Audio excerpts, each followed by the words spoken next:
Hello friends, welcome to all of you. And in this tutorial, we are going to understand the dictionary, whatever the C++ concept we have covered in last few lectures. These concepts I am going to explain you using this dictionary utility of the Open. Okay, and this is the very important topic because whatever you interact with the OpenFOAM, you use generally the dictionary concept.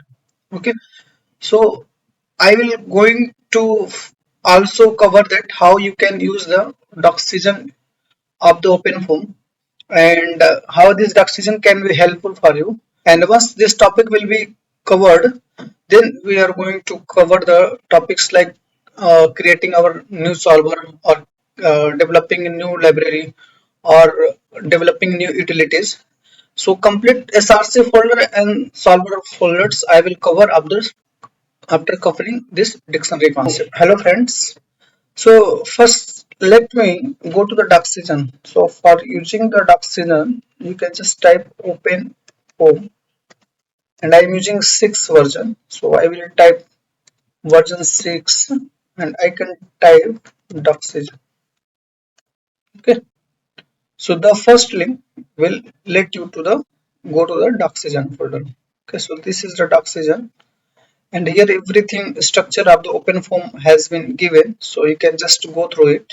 This is written what is something about the open form, and this is the what are the directory it is given. Okay, so we are using the open form 6, so we can click on the open form 6. So here you can see that at the top this version 6 has been written.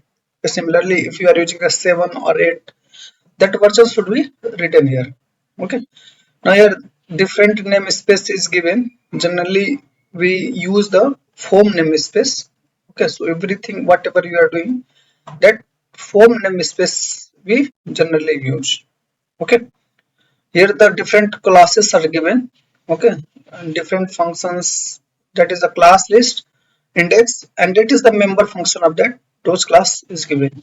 Okay, so we can type dictionary.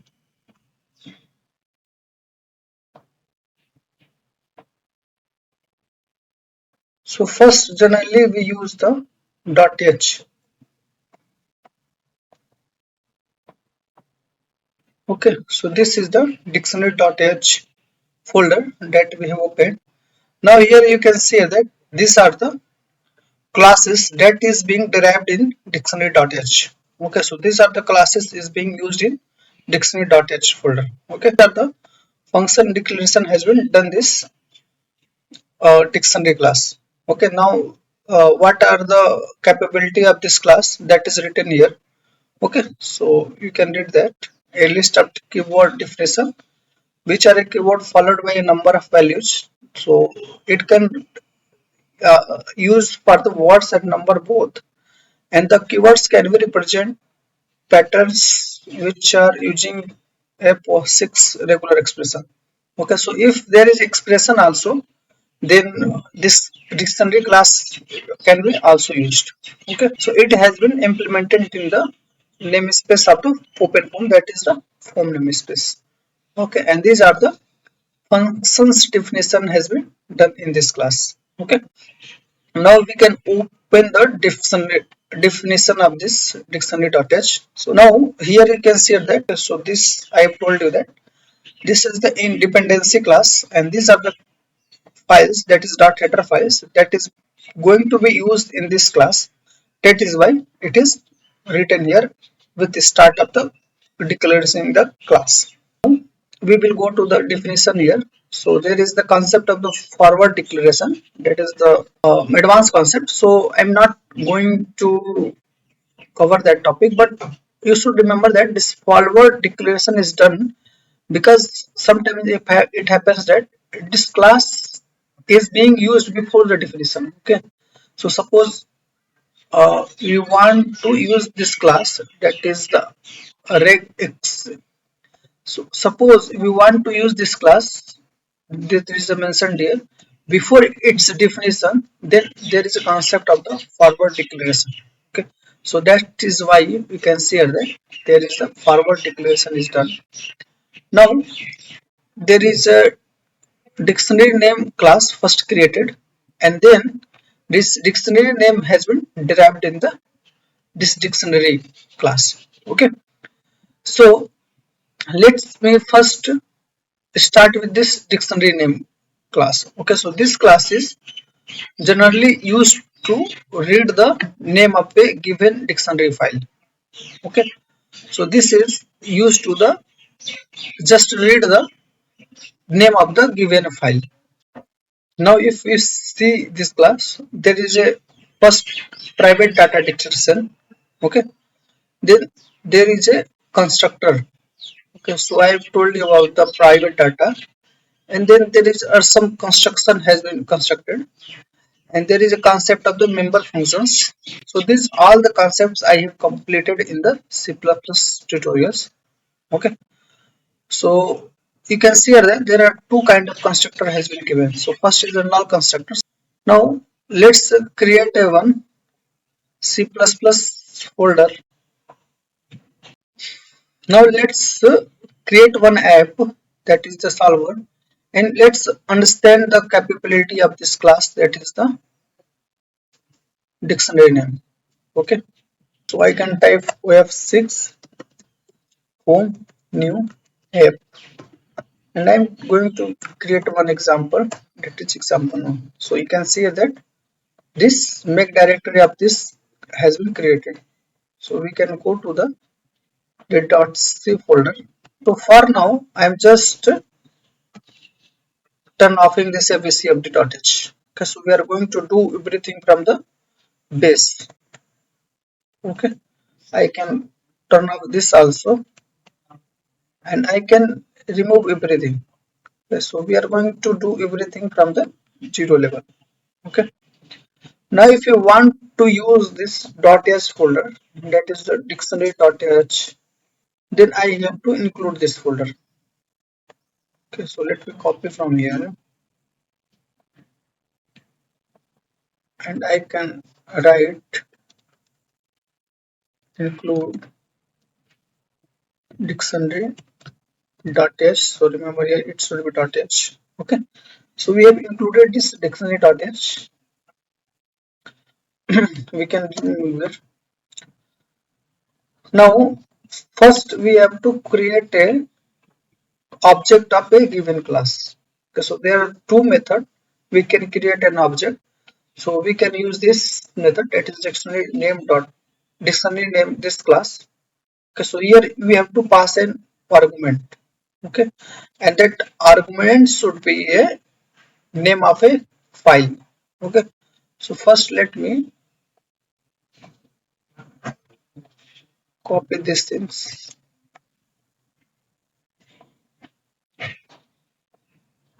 So this class I have named here. Now I can create a constructor,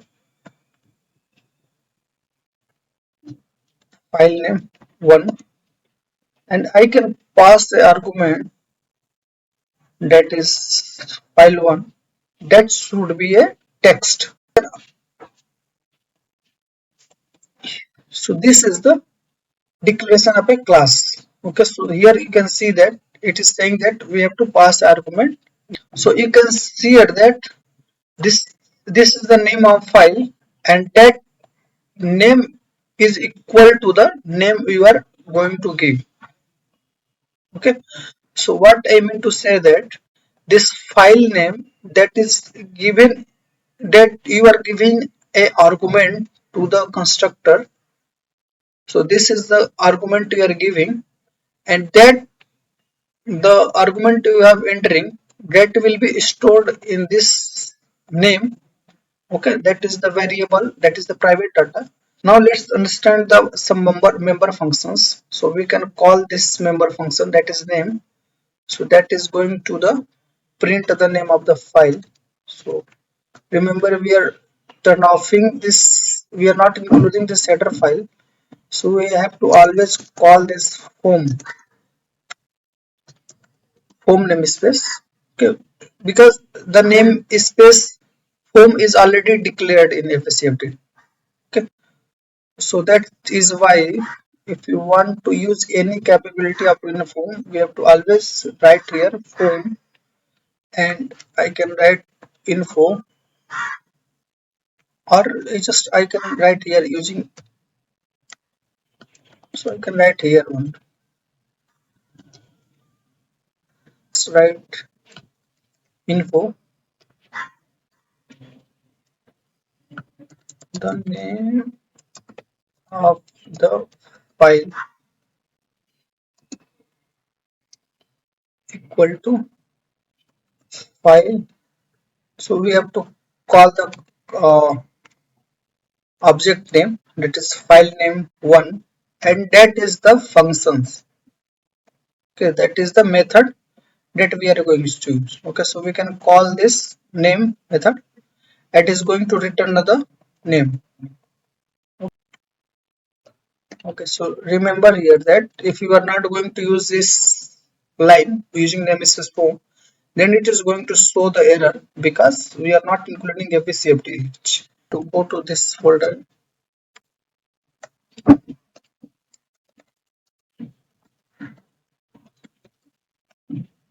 so you can see that the solver has been compiled, and if I run here, you can see here that the method is returning the name of the file. Now after this name, there's another method, that is the dict name. Okay, so this dict name is going to exclude everything that is unwanted character. That is the method that is going to exclude everything that is the special character. Okay, this double semicolon is the special character that is going to be removed by this method, that is the dict name. Okay, so maybe I can copy this folder, and then this will be more clear to you. Okay, so let me print also the name and the dict name.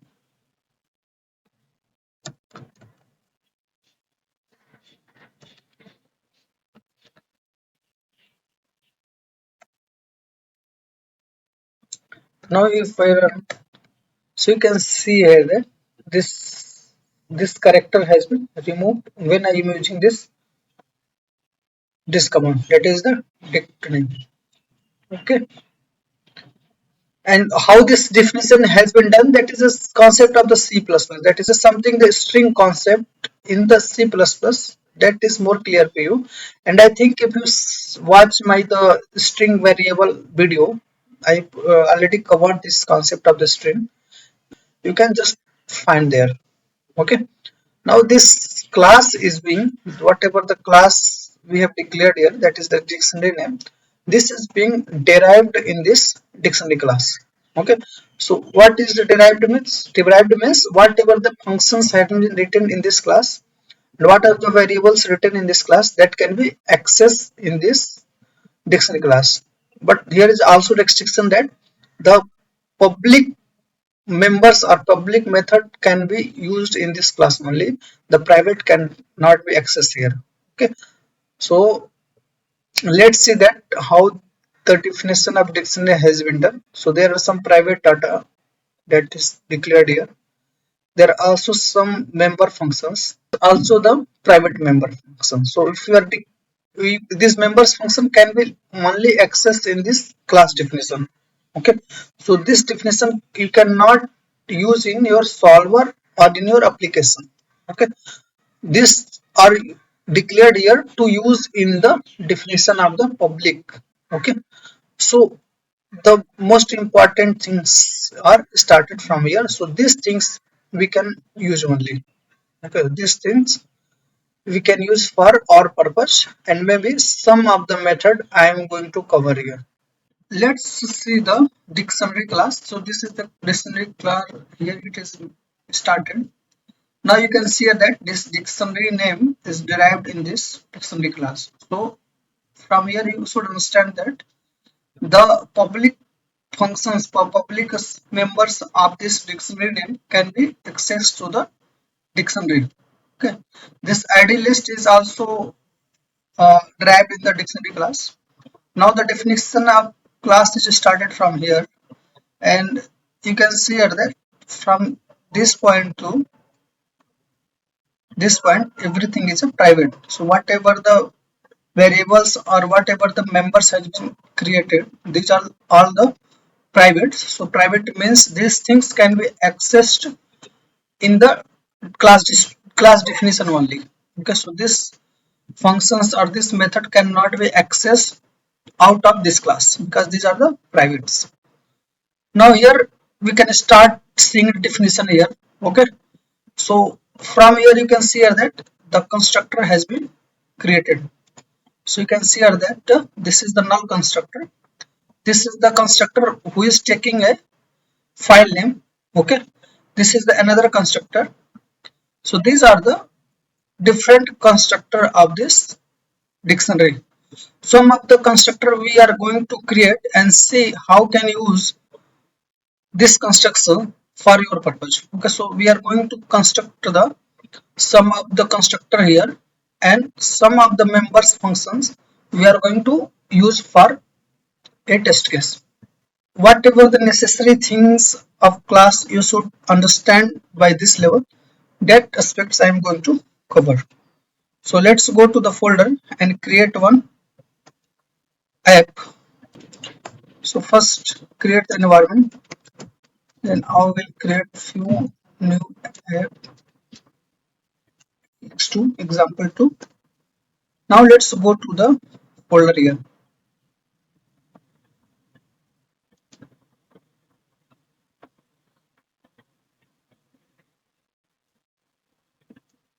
Okay, so again we are going to delete things.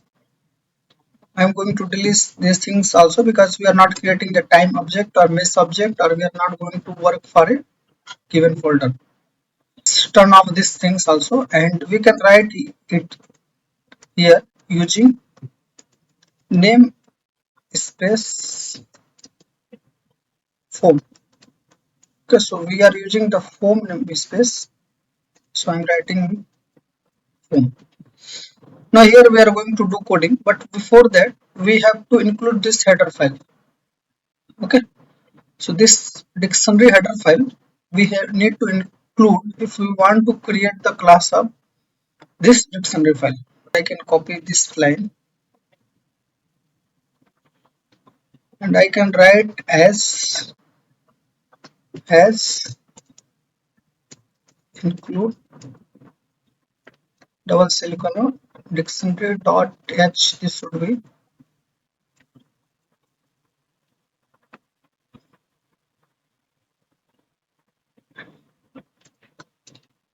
and so let's see the constructor concept first.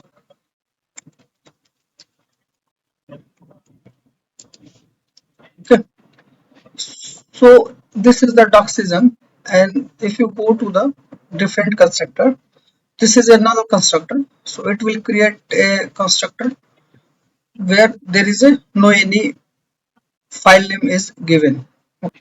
So let's create some object of this dictionary class. Okay, so this is the null constructor. So this is not we are going to use. From here we can start. So we can construct a constructor of this class. I will copy and let me put here, and I'm going to write the same name here also, and here we have to enter a file name. Okay, so I can write it as a file1. Okay, so this is the constructor we are constructing using the file name. Okay, so remember that this file name constructor is not going to read any file. Okay, for that purpose we have to use that if stream or of stream of the OpenFOAM. Okay, here only we are just creating a dictionary on a terminal. Okay, so if you print here, okay, sorry, here it should be dict1. Okay, so if you print here it will not show anything first.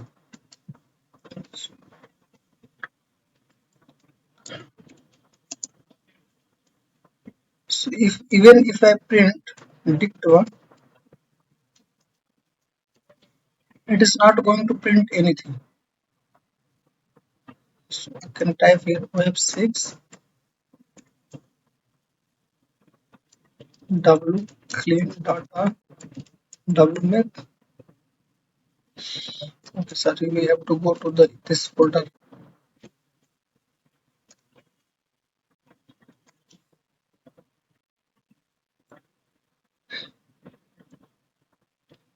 Now if I run ex2, so you can see that it has been created one null constructor because there is no any keyword is written, and even if you put any file here of the same name, it is not going to understand anything. It will just creating a object of dictionary class on the terminal. So now let add some value using some method here. Okay, so there are different method. So first, this is the constructors. Okay, different constructor, different way of creating the object is given here. Now this is the destructor. Okay, now if you go below, there are different method is given to work on this dictionary class. Okay, so let's see a method that is the add method. Okay, so this is the, if you want to add anything in a given dictionary, this is the method are given. Okay, so maybe we can uh, put some string. Okay, so we can put some string here. So let's add some value. So we can add some value. So to add, I have to call the dictionary we have created, that is the dict1. Now we have to call the method that is dot add, and this is the key type we need to give. So that is like a similar to keyword. Okay, so for example, I can give that my value. Okay, now in the string I can give some value like I can give that this is the velocity. I can give the 0. Okay, and then here it is given that whether you want to override the dictionary. So if already one constructor of the dict1 has been created, so if you want to that whatever the value has been written here, you want to overwrite it or not, that is the choice here. So let me put here true. Okay, now let me print now this constructor. So I can write here after adding a string. Now let me compile. Now let me run. So you can see here that first it is creating the null constructor. Now here we have added a value, that is the my value, and the value is the 0. So you can see here that after adding a string, the dictionary is showing a value that is the 0. Okay, now let's see another constructor that is given here. Okay, so this constructor we have created. Now we can use this constructor. So here let me just copy first thing.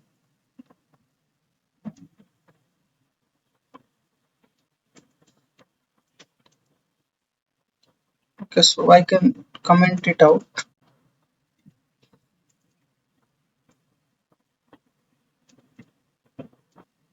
So I can write dict2.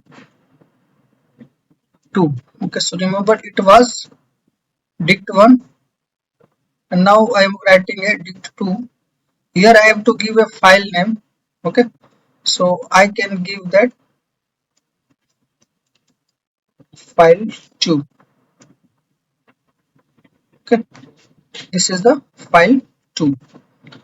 Now here we have to give a parent dict. So maybe we can take this dict1 as a parent dict. Okay, so this is the parent dict. Now here we have to give a the is string, and ISStream is a abstract class. Okay, so let me open this ISStream. What I mean to say that abstract class, let me type here. So ISStream.H. So you can see the definition that an ISStream is an abstract based class for all inputs. Okay, so what does mean by abstract class is that you cannot create a object of is ISStream directly. Okay, so you have to create object of the derived class, and from derived class you can access the different functions of this class. Okay, so you can see that these are the functions, that is the read, and there are different other functions also. Okay, so you can see here that this is virtual and there is a equal to 0. Okay, so what does it mean that whenever an user is going to derive this ice stream in another class, then the user need to give the definition of this read there. Okay, so I can write here that is stream is an abstract. That abstract class you can't create object of a abstract class. Okay, so if you want to use that abstract cut, you can either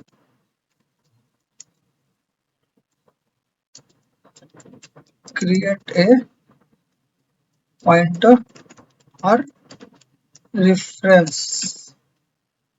Now, how you identify that it is abstract class or not? So there is one condition. There will be at least one method whose value equal to value will be equal to 0. Okay. So if you found in any class definition pure, virtual, and function definition equal to 0, then it is the abstract class.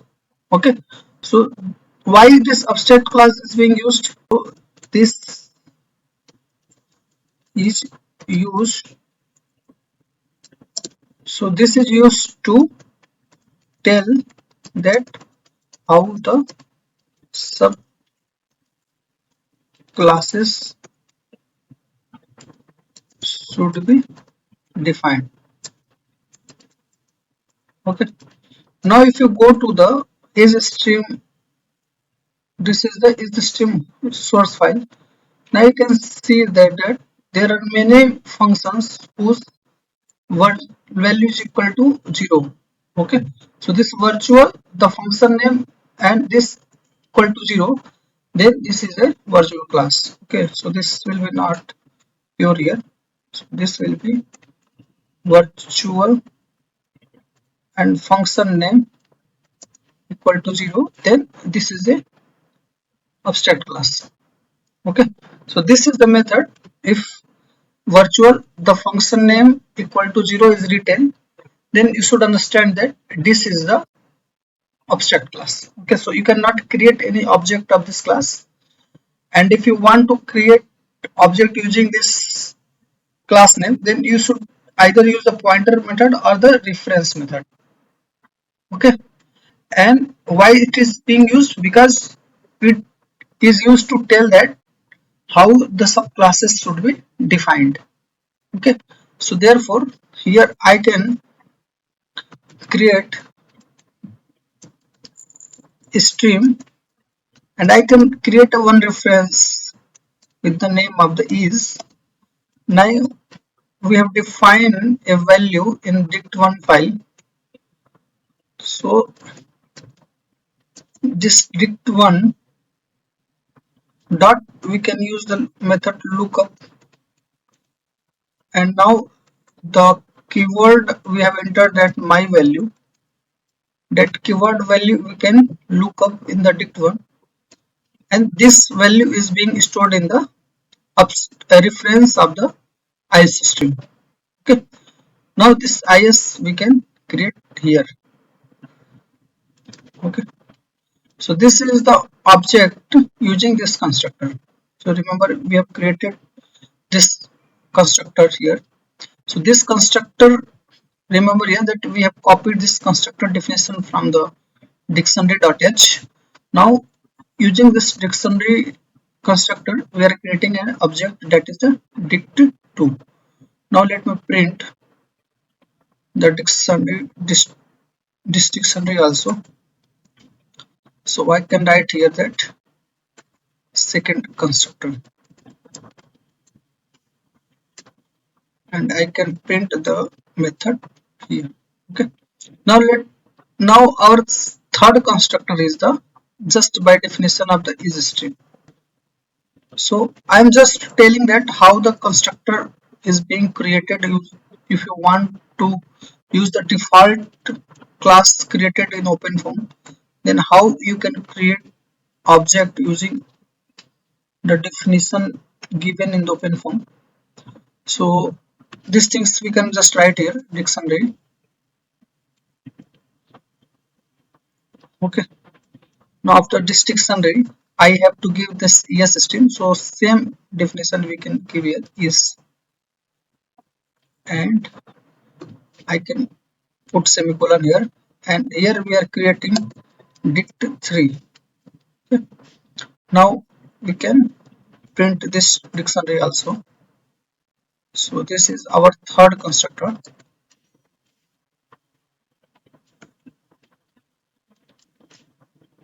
and here we are printing the value dict3. Okay, now let's see another constructor.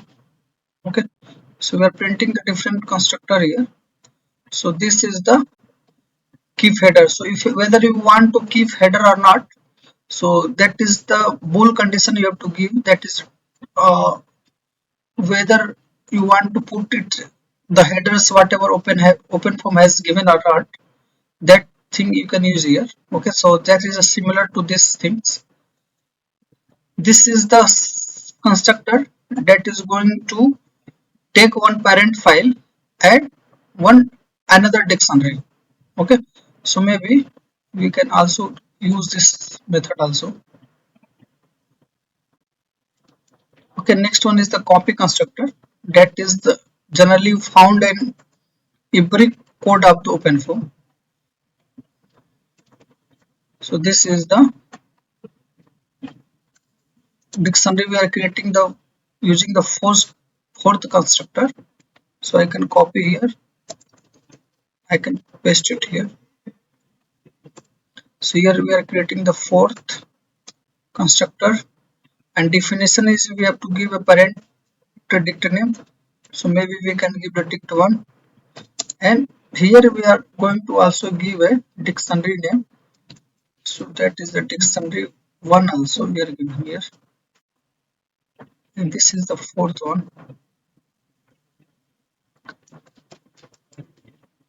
and here we are going to print the fourth. Okay, so again this is the just a copy constructor. So if you want to copy one dictionary folder into the another dictionary, then you can use this constructor. So suppose I want to create a copy constructor of the dict1 in the, or let me use this time dict2, then I can use this constructor. Okay, now I can print again. This is the fifth constructor, and here I am using the 5. Okay, so this is a different method of creating the object of the dictionary class. Because this XFAR we are not going to use, that is just for the transferring the parameters. So some of the constructor which are very required that I have used here. We are also using the method, this add method we are already using it. And let me compile first, then we are going to use more of the methods from here. So I can create wclean.f, wmake. Okay, so we can see here that I can see here that different constructor is giving different value. Okay, now let me just open this and let me show you that what is happening exactly. Okay, so this is the first constructor and this is the null value. Okay, now we are adding a value, that is the my value equal to 0, and this is the dict1. Okay, so this is the modification of the dict1. Now this is the dict2. Okay, so there will be three different argument is needed after creating this dict2. That is the uh, file name. Okay, so here second is the parent dict and third is the is string. So these are the different method to create this dictionary, that is the dict2. Okay, so we are printing here dict2. So only difference between the first and second one is that here it is asking for the three argument, here it was asking for the one argument only. Okay, that is the file name. Okay, and this is the third constructor that is also taking the this is stream argument. Now this fourth constructor, it is the taking one parent dict and one dictionary name. Okay, now you can see here that while creating this dict4, it is just copying this. So this dictionary, it is copying those values in this for the dictionary. So this is the fourth constructor, and we are creating using the two argument, that is the parent dict and that is the dict1. Okay, now this is the fifth constructor where we are just creating the copy constructor. Okay, so you can see here that dict2 was the null constructor, therefore this fifth constructor is also giving the null object. Okay, so I hope this concept of the constructor in this dictionary class is clear to you. Now let's see some of the methods here. Okay, so first let me add some values. Okay, so for example, we can add some word, we can add some level, we can add some scalar quantity. The dict2, and we are going to use this some of the method, that is the word.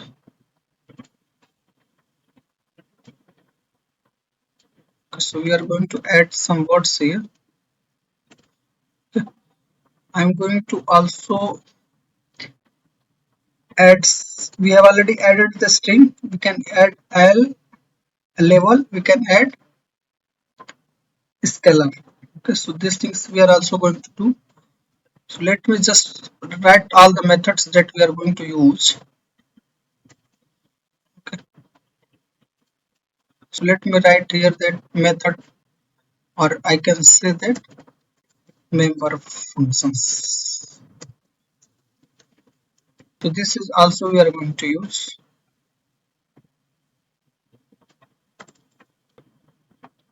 This is given if you want to use for a given template. Okay, so maybe we can also use this. Okay, so let's start from here. So we can call our dictionary, that is the dict2. Now dot add, again we have to give some keywords name, so I can give my value 2. Okay, now I'm going to give a word. Okay, so we can create some word variable. Okay, so maybe word my name. Okay, so I'm giving a word that is Pratyush. Okay, now I can directly call this word, that is the my name, and here I am going to specify true.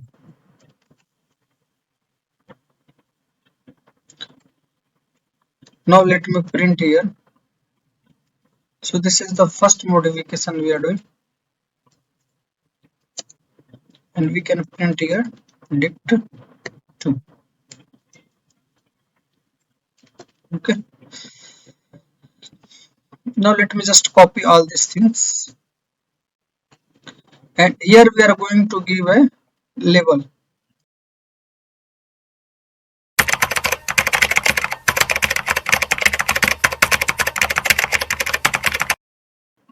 Again, let me print paste here. So this is should be scalar, and that is easier. So I think it is not much difficult for you. And here I can give well, and here we can specify the decimal. So remember that label is like a int of the C++, and scalar is like the float of the C++. Okay, only well the range of the label is larger than the int, and scalar the range of the scalar is larger than the float. Okay, now this is very important. This is the this add method. Here, if you want to merge multiple dictionary in a single dictionary, okay. So for example, this is the keyword, and maybe I can write this time. This is the myvel 4. Okay. Now you have to give the dictionary name. Okay. So whether you want to merge dict1 dictionary in the dict2, this is asking for the permission here. So if you write here true, it is going to merge this dict1 into dict2 also. So this is the fourth time modification we are doing, and let's see one template class. Okay, so this is the definition. If you want to create add something of a given type. Okay, so let's use this constructor. Okay, so let me just copy here. So we are going to create a constructor of a class T. Okay, so that is the class that is supposed not defined in the given definition. So for example, we can create a vector. Okay, so vector is also class. So vector, and maybe some vector v1 I have created, that is the 0.1 comma 0.2. so this vector I have created, and now I want to add this vector value in the dict2 class. Okay, so I have to give this template name, that is the class T. Okay, so in our case this template name is the vector. Okay, now this time I am entering the value 5, so this will be a 5, and this should be that vector, that is the v1. Okay, so this value I want to enter, that is the vector with the name of the my value 5, and here this is the fifth time modification we are doing. Okay, so this will be dict2. So let's compile this, and then we will proceed further.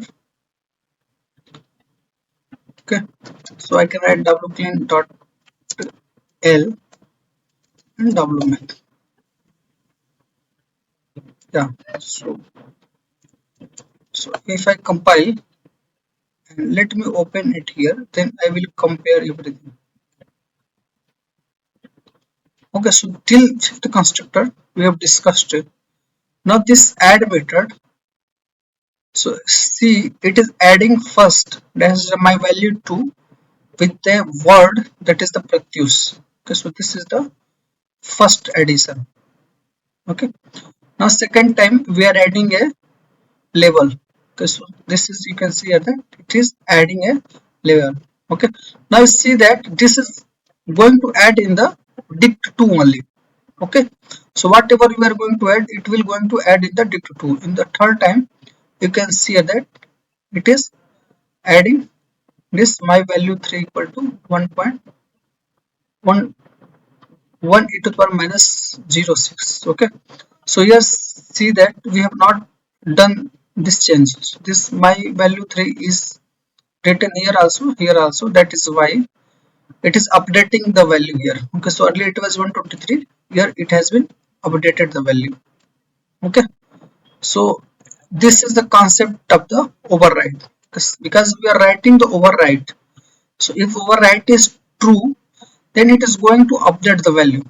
Okay, now this is the third modification. This is the fourth one, and here you can see here that we are adding the this dict1 here. Okay, so dict1 we have added my value equal to 0, so this value has been added here. Okay, now in the last, after the fifth one, we are adding a vector, and you can see here that the vector has been added. Okay, so these are the different definitions of the add only. Now you can use another method, that is the set method, and there are also different things has been written here. Okay, maybe I can use one of the method from here, and the rest concept is the similar to the last concept. Okay, so let me just take this constructor, and let me just put the definition in our case, dict2 dot set, and see what it is asking for, that is the key type. So maybe I can give the key type, that is my value equal to 4. Okay, so I want to modify this my value equal to 4 equal to the given dictionary. Okay, so see, this set is, what is the job of this set, that it will just write override any existing entry. Okay, so whatever the entry is given in my value 4, that is going to modify by the dictionary name, that is the dict1. Okay, so earlier my value 4 has the values, that is the dict1. Okay, so I think this will remain same, so we can modify some another value. So maybe my value 2 I can modify, which was the my name earlier. Now it is going to give me the dict1. Okay, so this is one method. Here it is going to remove a value from a given dictionary. Okay, so if you want to remove a value, then this is remove concept is can be used. Okay, so maybe I can write it is here also. So I can write it is a dict2 dot remove, and we can remove some value here. Maybe I can do this my value 2 only. So remember, this should be the word. Okay, and again I can print after the removing.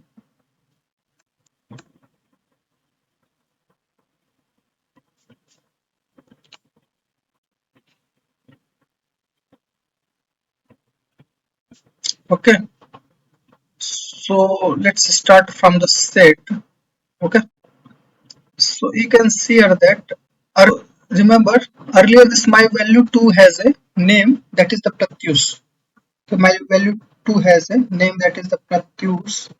But now after the modification of the set, you can see that we have modified this value of my value 2 equal to a dictionary. So this is a dictionary, that is a dict1. So we are updating the value of my value 2 equal to the whatever the entries are specified in the dict1. This is the remove. We are removing the my value 2. So see here that in dict2 the my value 2 dictionary is already removed, completely removed from the given dictionary. Okay, so this is the job of the remove dictionary. Okay, so this whatever the this change keyword, merge, so whatever this command is given, I'm just leaving on you. It's just simple things. Uh, you can just start using this, and you can find that what is the job of this here. Okay, many job are written here. So for example, this change keywords, if you want to change the keyword here, so for example my value 2, you want to specify it as a my value 7. So this is a old keyword, this is the new keyword. If you want to merge two dictionary, then this is the one method. Okay, so you want to clear the dictionary, so you want to put does not put any value here. So maybe I can show you. So these things are the simple things, just go and try by yourself.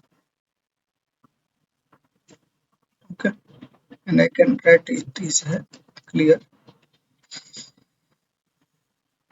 Okay, so if I again run, so you can see that at the last the modification, the dictionary is null dictionary. Okay, so this is the different functionality given in this class. Okay, so different, these are the operator constant. Okay, so maybe you can add dictionaries, you can modify dictionary, so these are the operator constant.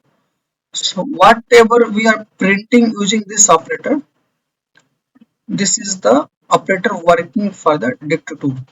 Okay, so these operators I am using here. Okay, similarly this there are different operator, you can just see here. Maybe I can show you. So let me show you that some of the operator. Now let me show you that plus operator. Okay, so maybe I can declare one dictionary. So this plus operator, we can add two dictionary. Okay, so that is a dict3 equal to, we can write it as a dict1 plus dict2. Okay, so let me just remove this, comment out these lines. We are going to add this two dictionary, and let me again compile here.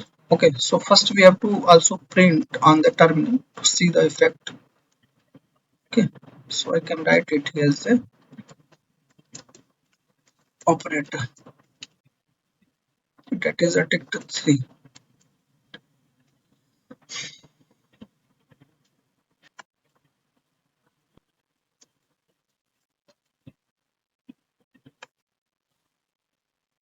Okay, so plus operator, you can see here that the both the my value equal to 0 was the dict1, and this from my value 3 to my value 5, this is the second one. Okay, so dict1 plus dict2 is added in a single dictionary, and that is the job of the this plus operator. Okay, so similarly you can observe the different operator here, plus equal to, and this is the operator. So different operator you can just observe by yourself. So see, this lookup command we have already used. Okay, so this lookup command, if you see here, that already we have used this lookup, that is the find value. Okay, so similarly you can use this different entries here. Okay, this different entries you can use in your case. So let me give you some examples here, then we will end this video. Lookup. So remember this lookup keyword we have already used. Okay, so this lookup method, if you go to the above, this lookup method we have already used.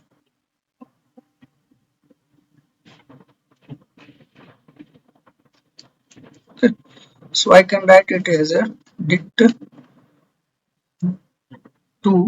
dot lookup entry. So here we are going to give three operators. So let me just copy it here. Okay, so we are going to give three argument, that is the word. So suppose I want to look up further my well 5. So I want to look up further my well 5, and here recursive and everything we have to put true or false. Okay, so I am putting this bool entry equal to true and true. So this bool means we have to pass a argument of the type true or false. Okay, so let me just info these things, whatever it is going to return.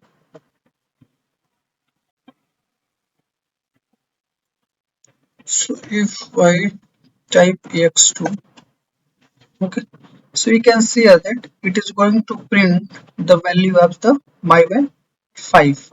Okay, so if this recursive means if these entries are more than 2, then it is going to print it more than 2 times. Okay, so this is the one method of the lookup. There are different methods. This lookup we have already used, and this is the lookup type. So if you want to look up for a specific type like vector type, then this method you can use. Okay, so that is the similar to what I have explained in this method. Okay, this in this way you can use this method here also.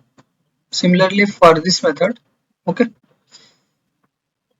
okay, so I can explain this, then I think you can use any other kind of the method written there. Okay, so here first thing we have to give a class. Okay, so we can write it as a dict2 dot. Now I can write lookup or default. Okay, now we have to give the definition here. Okay, but here I have to specify that what kind of the template I want to use, so I can use the vector. Okay, now first I can give the word that is the myval. Okay, okay, so let me just write it myval 6 because there is two objective of this. So it will also look up, and if the value is not present, then it is going to add. Okay, so now I can specify vector. Okay, so let me create one vector here. Vector v2, that is the 0 comma 0 0.4 comma 0 0.9. Okay, so now here I am going to call this vector v1. Okay, now we can just keep other entries, so we don't need to put other entries. Okay, so remember here, if these values are given default, okay, so it's like here false is given, here true is given, then it is not necessary to put here. Okay, when here if you want you can put here. Okay, so you can put, it is not going to, it is going to just update the value here, but I am just keeping it as a default to show just a example. Now we can print our dictionary here info. Okay, so let me just compile again. Okay, there is some semicolon entry.